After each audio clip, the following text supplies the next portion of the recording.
Own jaw-dropping backyard paradise online at landisbc.com. Adam Schefter joins us. Shefty, good morning.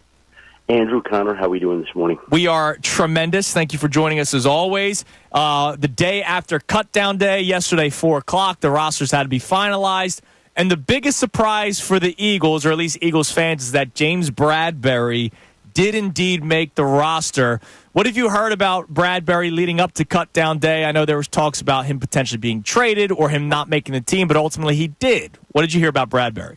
And they did, I think, in part because they recognize what he does bring, and they still can use him at safety some. And obviously, just because roster cut-down day comes and goes without a trade doesn't mean at some point later on some team couldn't make an offer at the right price that would entice them. But they felt like he was one of their best 53 players. They felt like the value was there. So they decided to keep him. And, yeah, there had been some speculation around the league whether or not he could be traded, but ultimately he was not. And they believe that there's a role for him, and we'll see how that plays out this season now. Now, Adam, there weren't a lot of questions when it came to who's going to make the Eagles 53 man. Not that much to talk about leading up to it. What does that say to you about a roster when you see something where it's pretty much set before the deadline? Does that say lack of depth, or? Well, I think it's an experienced, seasoned roster. And I think that that's probably the case with many teams. When these teams go to training camp, I think most teams honestly know 45 to 50 of the players that are going to be on that roster. And then it's for the remaining spots, the 4, 5, 6 spots, not to mention the practice squad, the 16-man practice squad that they're going to be fielding. And, you'll notice yesterday Howie Roseman saying, the roster was weighted more towards defense, I believe, the final roster. It was like 3 more defenders than offensive players. But the practice squad serves that purpose. Like the Detroit Lions are going to sign Tim Patrick as a wide receiver to their practice squad. And they're going to leave him on the practice squad for the next couple of weeks until he's acclimated and knows their playbook and he's comfortable. And it wouldn't be a surprise if he plays week 1. But the practice squad now becomes a stashing facility, basically, to be able to promote a guy onto your active roster and to have 16 guys that are right there in your minor league system, so to speak. So I think most teams know their rosters going in, the majority of their rosters, and then they're trying to figure out what's the best way to round it out with those few spots that are in question. Speaking of Adam Schefter on the Comcast Business Hotline, speaking of the roster, Shefty, one of the things that we started talking about during today's show is whether or not there is a right way to go about building a roster. We all know that it starts at the quarterback, right? Mm-hmm. And then it's everything else after that. Yeah. Howie Roseman is trying to build what we believe is a dynasty because we're used to the one-off, the 2017 Super Bowl year, and then 2022, and then we saw what happened last year. Do you believe the Eagles are going about building a roster the correct way, if there is a correct way, to try to have sustained success over the next couple of seasons? There's so many ways to do it. The correct way is to win. Right. And so if they win this year, then you'll say, yeah, he's building the roster the right way. And if they lose and Jalen Hurts regresses, you're going to say, well, this roster isn't being built the right way. So I don't know if there's a right or wrong way. You're kind of piecemealing it as you go. It's almost like, honestly, to a much lesser extent, a fancy football draft. Like you're building a roster, and you think you may be going a certain way, and then the draft takes you another, and you feel like you need to strengthen another area there. These things are works in progress all the time, and it's no different for an NFL roster. I think they're very happy with the roster they've built, but if they don't win the season, they don't perform, what does it matter? Adam, now that we're down to 53 around the NFL, we can truly evaluate how the Eagles stack up. And I know you've been high on this roster even before cutdown day. Where do the Eagles match up with the rest of the league now that everyone's down to 53? Well, I don't think this is the time to stack them up against everybody else. Again, we can look at the Eagles roster and say that's a talented roster, and it is. We know that. But, again, they're going to open the season against the Packers. Who cares how they stack up against other teams if they lose opening night in Brazil? Doesn't matter. You can be worried about week 2 and trying to avoid going 0-2 if they lose that first week. So, and again, I'm going to come back to this again, but we think today that they have the most talented roster in the division. What does that mean? It means nothing right now. Because if Jaden Daniels comes back, he comes in and does what a lot of people think he could, and if he's that quarterback, and he has a C.J. Stroud type of effect on that franchise, so what if we'll have what we think is the best roster talent-wise on August 28th? It doesn't matter because Jaden Daniels is going to be in that division for the next 15 years or so.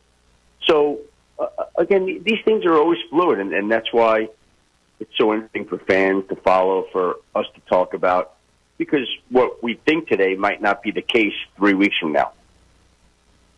Schefty, the fine people at ESPN put out another list. Now, this time it was voted on by players. I don't even know who puts out these lists. Okay, but okay. Yeah. There were 103 NFL players that were interviewed anonymously about quarterbacks all across the league. And one of the questions was who the most overrated quarterback was. And again, these are the players. These are not analysts. These are not the coaches and executives. Josh Allen came in at number 1, but Jalen Hurts came in at number 2. I remember the executive coaches polls where they did the top 10 quarterbacks. Hurts came in outside of the top 10 at number 13. What is the perception of Jalen Hurts outside of Philadelphia? I know what we say here in Philly, but what do people, when you talk to people around the league, say about Hurts? I think the perception of Jalen Hurts is he's a good quarterback, and this becomes an important year for him. Is he going to be the quarterback that he was 2 years ago when he might have been the MVP in the National Football League? Or is he going to be the quarterback last year where he struggled, the team struggled, the team didn't perform? Which Jalen Hurts are we getting this year? Do we know? We'll find out. I think it's going to be more so like 2022. Well, if it is, then they're going to have a great year, and he's going to be talked about in rarefied air. If he's not, then he's going to be scrutinized and criticized, and that's just the way it goes. Like, I think the perception of him is that he was on the verge of being a great quarterback, didn't take the step last year, and now everybody waits to see what he does this year. Now, Adam, on the national scale, it's still a division, but a bigger story. CeeDee Lamb gets his deal done with the Cowboys. What's the situation down there in Dallas? Is everything all good now that he's gotten paid, and how did that all wrap up? Well, it's good for CD right now. You'd have to ask Dak and Micah Parsons if they feel the same way. But right now, it's a situation where we're in late August, and it was going to be go time all along for CeeDee Lamb, for Jamar Chase, for Brandon Ayuk, for Trent Williams, for Hassan Reddick, for every single guy who's out there with a significant unresolved situation. Like, there is less than 2 weeks till the start of the regular season, and everybody knows it. So I think there's a renewed effort from everybody to try to see if there's a way to figure out some of these standoffs. And in the case of CeeDee Lamb and the Dallas Cowboys, that was the easiest one of all these to figure out by far. And it shouldn't have lasted as long as it did, but it did. And so with that one being as simple as it was to figure out, they were able to get it done on Monday, and they get CD into camp. Now they got to get his conditioning level up. He was working out, training in Florida. Not exactly the same as football, but I'm sure he's in great shape. CD is the kind of guy that can run all day. And so he'll be ready for the regular season opener against the Cleveland Browns, and I would expect it'll be basically a full run for him. Schefter, were there any surprising cuts around the NFL yesterday? Well, it's a hard surprising. Of course, there's always going to be some surprising things. The Browns carried 4 quarterbacks. The Packers don't have a kicker going into that Friday night opener right now. Of course, they're going to have one. We'll see who they decide to go with this week.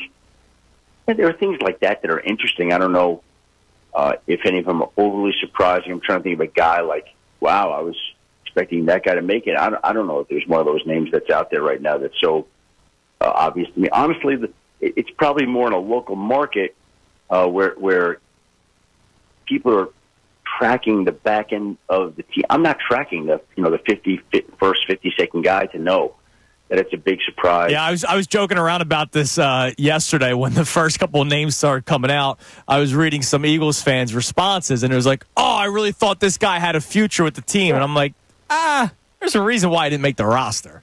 Well, yeah, but again, I'm not as closely in tune with the final 4 or 5 roster spots on a team. And people who are watching every single thing of their teams sometimes are, a little more knowledgeable in those areas. And so they may be surprised that a back-end guy get cut. But to me, It's just an unfortunate circumstance. It's more a name than a surprise. All right, Schefty, before we let you go, what's the schedule of Adam Schefter like? Starting next week, it's week 1. We got Thursday night against the Ravens and the Chiefs. Obviously, the Eagles play Friday night in Sao Paulo against the Packers. So what is the life of Adam Schefter like beginning Monday of next week in September? Well, it's always an adjustment to get back into the routine of the season, because it is a routine that you've done. And so this is the last week. Today, I'm actually headed to Bristol, Connecticut. They do at ESPN headquarters something called the Newsmaker Series, and they occasionally, sporadically bring in guest speakers. And so they have me and Jason Kelce doing the Newsmaker Series for employees at an auditorium in Bristol today. So I'm headed up to Bristol here in a short time, about to drive up there. I think it's the only thing that Jason Kelce is the newsmaker today, considering that he's making a lot of news with his podcast deal. Yeah, $100 million? That was, imagine he just finished his career and just signed a $100 million contract. Well, here's my first question to him today. Does he regret playing as long as he did, knowing that there was so much money on the other side now? That's actually a fascinating question. And here's the other thing, he still has his locker at NovaCare. What do you know? Maybe you'll find out more talking to him. What is his involvement with the Eagles right now? Because I know he's still around a lot. Well, I think that's it. It's a part of his life. And when you're dedicated to a group, an organization, you still feel a part of it, even though you're transitioning to the next chapter of your life. He lives in Philadelphia. Those are his friends. They have his lock. That's part of his life. And the longer of it, the more he'll disconnect from it, but he's not obviously overly disconnected right now to it, nor should he be. So, those are his good friends. Those are people he's been in battles with. So there's a huge emotional connection still. His friends are still there. So, yeah, he's tied in there. So his involvement is to be viewed in different ways. I think it's emotional as much as it is just mental. Fascinating. Schefty, listen, man, we appreciate it as always. We'll talk to you again next week, a day before the first NFL game and 2 days before the Eagles kick off their 2024 season. Getting close now. I appreciate it. Thank you guys. Have a great week. We'll talk next Wednesday. You're the man. Thanks, Adam. There he is, Adam Schefter on the